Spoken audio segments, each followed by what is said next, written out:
Greetings and welcome to the Cerebral Women Art Talks podcast. I'm Phyllis Hollis, your host.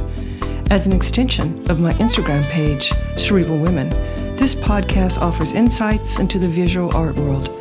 I interview artists, mainly artists of color and female artists who will freely articulate what inspires their creativity.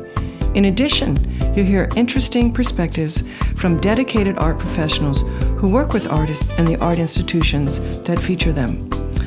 I'm confident that collectively, these individuals will indeed stimulate your mind as they do our eyes. Please know these interviews are conducted in my Manhattan apartment, so please forgive the background sounds of city life. Welcome to the Cerebral Women Art Talks podcast.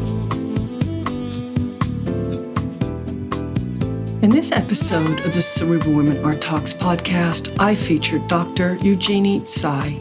She joined the Brooklyn Museum in the fall of 2007 as the John and Barbara Vogelstein Curator of Contemporary Art. Previously, she was Director of Curatorial Affairs at MoMA PS1 in Long Island City, Queens, New York. Prior to joining PS1 in 2005, she was an independent curator with projects for the Museum of Contemporary Art in Los Angeles, the Berkeley Museum, and the Princeton University Art Museum. She held several positions at the Whitney Museum of American Art prior to becoming Associate Director for Curatorial Affairs. Among the exhibitions and installations she has organized are the mid-career survey titled Threshold, Byron Kim, 1990 to 2004, Robert Smithson, which received the International Association of Art Critics First Place Award for the Best Monographic Exhibition of 2005, and for Princeton University, Shuffling the Deck, the Collection Reconsidered. In 2021, Eugenie curated the Brooklyn Museum's survey exhibition, KAWS, What Party?, which included more than 100 works that included rarely seen graffiti drawings and notebooks, paintings and sculptures, smaller collectibles, furniture, and monumental installations of his popular companion figures. Additionally, in 2021, Eugenie curated the Obama portraits, the official portraits of President Barack Obama and Mrs. Michelle Obama, Kehinde Wiley's portrait of President Obama, and Amy Sherald's portrait of the former First Lady. Eugenie received a BA from Carleton College in Northfield, Minnesota, and a PhD from Columbia University. Please enjoy this episode featuring Dr. Eugenie Tsai. Eugenie, I want to thank you for joining me on my Cerebral Women Art Talks podcast today. Welcome. Thank you, Phyllis. I am happy to be here. I'm delighted to talk to you because I love what I see taking place at the Brooklyn Museum these days.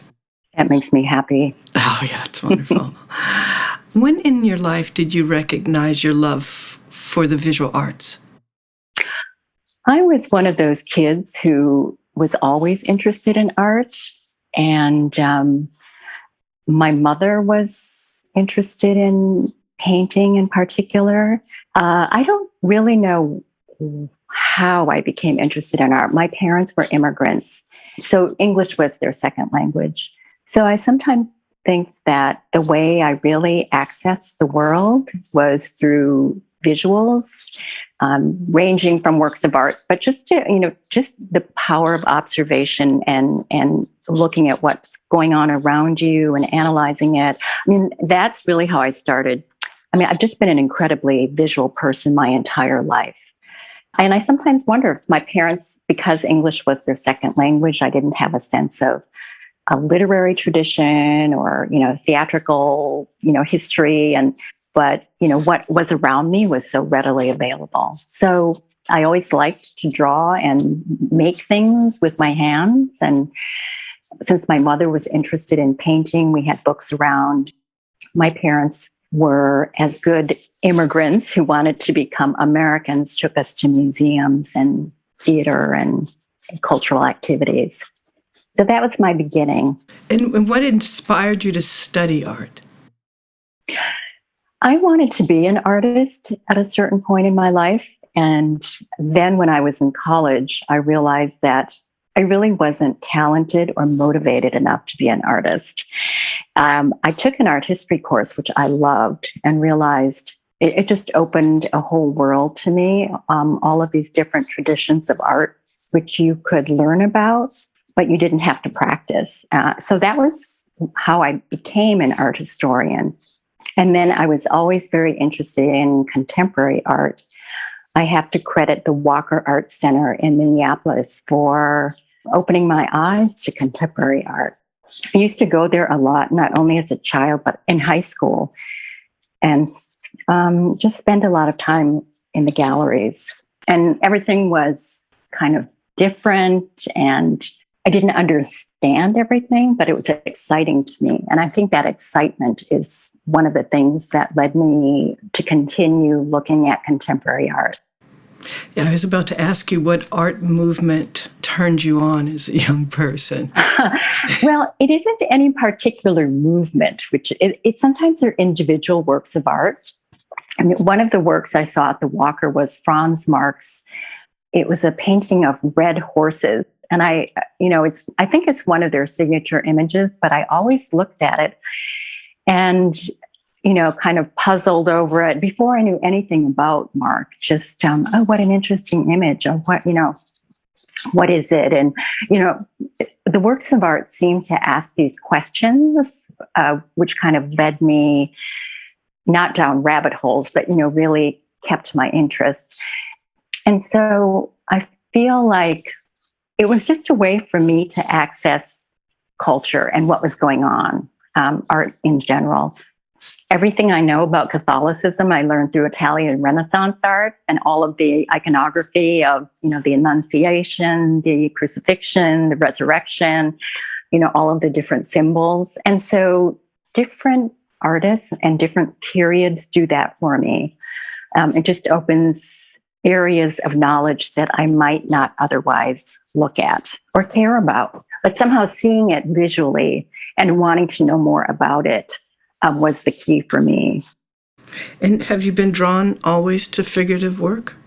No, actually, visiting the Walker, there was a lot of abstract work. And that also was fascinating to me. Like, what's this combination of colors or shapes? And the works were so expressive, even if I didn't know anything about the artist. And I realized that there was this visual language that could speak to viewers, spectators, even without reading anything, without text. Yeah, so visuals and images began to access knowledge as opposed to reading things. Wow, so interesting. What do you enjoy most in your curatorial role? Well, there are a lot of things. Of course, I enjoy working with artists and doing exhibitions. I enjoy working with the collection. I enjoy building the collection, acquiring works that will build on things we already have and kind of create narratives, the possibility of telling different stories at the museum. I also enjoy working with my colleagues in curatorial, but also in other departments: conservation, exhibition design, registration, graphic design, because you realize that people have these amazing skills and that what you do as a curator is in part dependent on this entire team of people you work with at an institution. And I like working in an environment that is devoted to the display and interpretation of objects, of visual, works of art. I think audience is also something that appeals to me, the idea that you're making something, you're working with people to put something together, to create an exhibition that people will come to see and hopefully come away with something. And that something could be any number of things. It could be a kind of joyous experience or a transcendent experience, or it could be learning something about a new artist by reading the text. Or it could be just a place, creating a place for people to come and think and wander around and from work of art to work of art and just have, kind of enjoy what they're seeing or have just free association.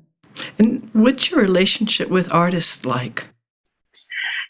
That's a good question. I think relationships with the artists can range. There's a wide range. Sometimes there are artists who were your friends and acquaintances and from your generation, people you came up with organically. I'm thinking of someone like Byron Kim, who is someone I met in Godzilla, the Asian American Art Network, in the 90s, and who's someone, I've known ever since then. So there are artists I've met kind of when I was coming up, and you kind of move in the same circles.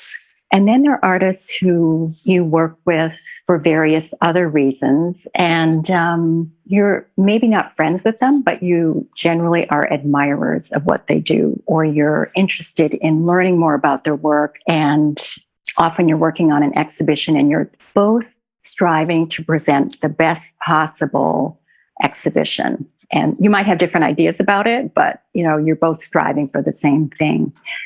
I've always enjoyed working with artists because they're also so different. Their artistic visions tend to be different and mostly amazing. And so it's a privilege to get a window into how an artist thinks and, how they make their work, what underpins their work, what they're thinking about in the studio, and how they're thinking about their audience if they are. So yeah, that's a very, it's a really fun part of the job. Yeah, I would think so. Yes, but not without its challenges. Right. So what do you feel is the role of the artist? Well, there wouldn't be curators without the artist. And I'm highly aware of that. So, museums, curation, we revolve around an artist's practice and the art of creating and producing works of art. How do you feel artists impact our society and the way that we think? That's a really good question. And I'm not quite sure how to answer that because I think a lot of it depends on the artist. We have artists, I'm thinking of LaToya Ruby Frazier, who's in our collection, whose work I brought into the collection with our photography curator at the time. And I admired the work because it reminded me of Louis Hine, an earlier photographer who was documenting the Lower East Side and really making works of art that would call attention to social issues that he felt needed to be remedied. So I think there are artists like LaToya, or there might be artists like Rick Lowe, who's a social practice artist, or artists like Simone Lee, who are their practice and the art they make is really intended to raise our awareness of social injustice. And in some ways are a call to action, but the call to action is done in a very poetic, powerful way. But then there are other artists who may be more interested in creating an aesthetic experience. And I think that's also very legitimate. And that might be an artist who's more interested in creating art that's a refuge or that, from the world, or creating a spiritual environment or a spiritual experience for individuals. So I think artists can play many different roles. The question is, do artists reach all aspects of our society? Or is it something that is intended more for, or maybe not even intended, but something that reaches people who have the time to spend with art, who aren't concerned with spending their days making a living? So I think it's a complicated question and a really good one. Interesting times that we live in. Absolutely. How do you feel the Black Lives Matter movement will impact the mission of art institutions? Well, Black Lives Matter really called attention to the structural racism in institutions in general, and museums as institutions, are also facing that reckoning. I grew up in the Midwest in Minneapolis, and it was at that time a largely Scandinavian population, Norwegians, Swedes, and some Germans thrown in. And I was acutely aware of always being one of the few people who was not white in the room. I knew all 5 Chinese families in the local community. It just made me feel early on the sense of being different and of being, as they say these days, not being heard and not being seen.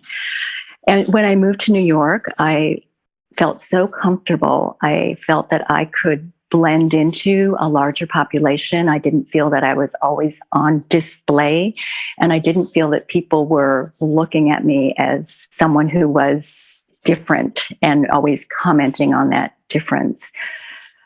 So in the 90s, I joined this group, Godzilla, Asian American Art Network. And that was tremendously important to me. And I'm mentioning this as kind of a prologue to Black Lives Matter.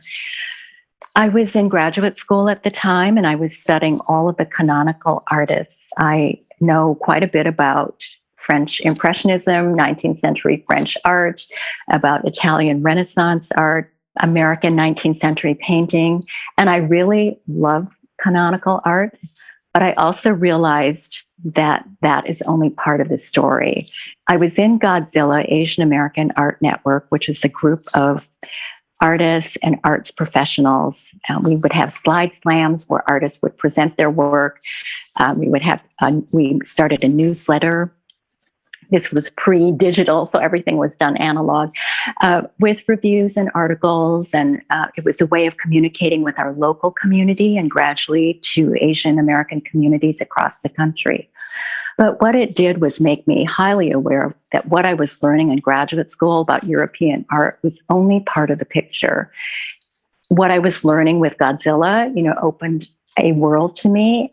And I just wondered if what I was learning through Godzilla would ever be taught in academies, would ever be taught in high schools, in junior high schools. So Black Lives Matters is really, it was like, okay, this is kind of really breaking it open. It's showing the white domination of institutions, how the stories that are told at these institutions are created to serve a certain segment of the population. It's what we talked about earlier about power. The people in power get to tell the stories.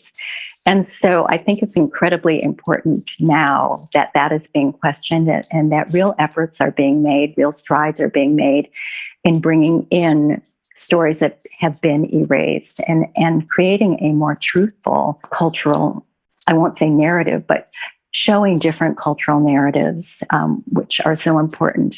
Representation is important. And I know sometimes people say, oh, representation isn't enough. And I agree.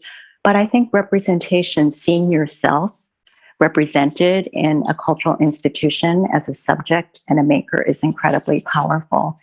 And it's even more powerful if you think about representation in terms of a staff and in terms of a board of an institution. So yes, the reckoning, as everyone mentions, is I think having a great effect. Where it goes and how far it can go, I don't know. I think alternatives to the current cultural institutions will probably arise, and I'm looking forward to seeing what those might be. So the movement was impactful. Do you think that's short-term, short-lived? Do you feel that long-term we'll continue to see the positive impacts of the movement? I think we will. I think we will see long-term impact from Black Lives Matter. And I think I had a colleague say to me, what happens is the needle always moves forward and then it moves back, but it never moves back as far. And it keeps moving farther and farther forward. And I said, I think that's a good analysis, and I'm going to believe that. I think it's true. And I think things are moving so quickly that it's going to be impossible to move back completely. Mm-hmm. Thank goodness. Do you feel Black art can be defined? Oh, do I feel Asian American art can be defined? Thank you. No, I wanted to ask that question. I don't. Again, nothing is monolithic. And for example, even the term Asian American, as has been discussed in recent articles, harkens back to discussions we had in the 90s in our Godzilla meetings, which is, what does Asian American mean? What does Black art mean? So Asian American, how can people who are new immigrants from China and fourth generation from South Asia, what do they have in common? And so communities, those terms suggest something monolithic and capture none of the nuances. And that's what's challenging, I think. We want to present nuance, but yet we want to acknowledge groups that have been erased, omitted, and whose stories have been never told. And I think it's challenging to strike that balance. But we see it happening. We do, definitely. Certainly at the Brooklyn Museum, which I'm going to plug that. Yes. So what are you excited about now? I'm always excited about something. I'm excited about a show, an artist I'm working with now, Guadalupe Maravilla, who is working on an exhibition with us that's opening in early April. His work is very much about healing and about immigration and displacement. He is from El Salvador. When he was 8, he fled the civil war in El Salvador, smuggled overland alone, with a group of children and coyotes, to meet his undocumented parents in the United States. And this was clearly left him with it was a very traumatic experience. And then when he was studying art at Hunter as a graduate student, preparing for his thesis show, he was diagnosed with third stage cancer and immediately went into treatment. So the treatment worked, but he was left with residual pain. And through friends, he learned about this kind of healing, which used gongs, sound baths. And the vibration of the gongs was believed to cause vibrations in our bodies. Well, we know it does. Our bodies are made up largely of water. These vibrations would release toxins that were in the water and kind of release diseases that were harbored in our bodies. So there's a kind of cosmic element to the gongs. There's almost like a music of the spheres, and it aligns the body in a way with, I would call, cosmological forces. So you may be familiar with his work. He did a large installation at Socrates Sculpture Park this summer, where this large outdoor installation with many different gong-like structures, a garden with medicinal plants. And he hosted a number of sound baths for the public, and also special ones for cancer survivors or families of cancer survivors. So I'm excited about his work because I think it touches on so many timely issues. Of course, we're living during a pandemic, and we are all, some of us physically, some of us psychologically, some of us both, facing trauma or feeling traumatized.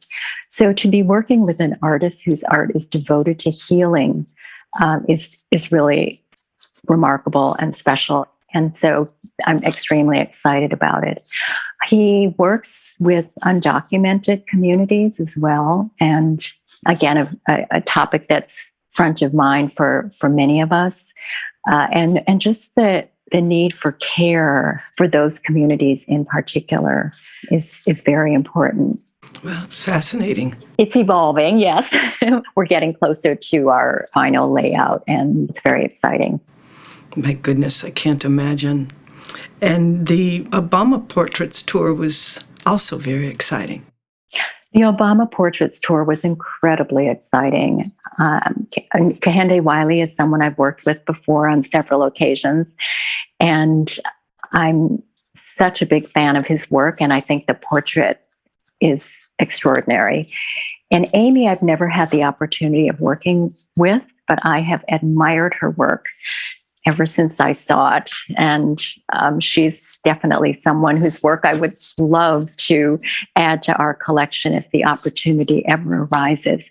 So that was a really special exhibition to work on, especially because I had seen the Obama portraits in Washington, D.C. I made the pilgrimage early on and waited online to see each portrait. The wonderful thing about showing them at the Brooklyn Museum is that they were presented side by side in a way that they weren't at the National Portrait Gallery in Washington. But of course, it was the way they were in real life. And so I treasured that. And also, a number of people in our community could not travel to Washington. So it was wonderful to host the Obamas at the Brooklyn Museum for our allotted period of time. And then we were also able to point people out to things in our collection because, of course, presidential portraits, they're about the way the sitters look, but they're also official portraits. They're about the roles that these individuals fulfilled and that they will be seen by posterity. So sometimes people would say, well, they don't exactly look like the sitters, but they will want to be seen like this 100 years from now. People will want to see them like this 100 years from now. I mean, so there's a certain gravitas that I think the artists imbued the sitters with that maybe diverges slightly from what I would call photographic realism, but is very, very true to their actual self-presentation. I did see them side by side, and it was wonderful. It was great to see. Yeah. And they were so different, but yet both powerful. You use that word abstract and the floral of Kehende's background versus the abstract pattern on Mrs. Obama's dress and the blue background, which was so celestial. Each one took the sitter out of this world into a different world, but in a different way. Yeah.